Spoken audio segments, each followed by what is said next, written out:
எந்தன் வாழ்க்கையின் அர்த்தம் சொல்ல பூக்களின் வண்ணம் கொண்டு பிறந்த மகளே என் மகளே.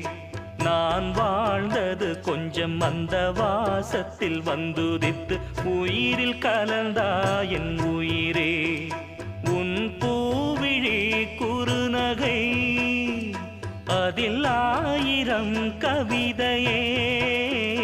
எந்தன் வாழ்க்கையின் அர்த்தம் சொல்ல பூக்களின் வண்ணம் கொண்டு பிறந்த மகளே என் மகளே.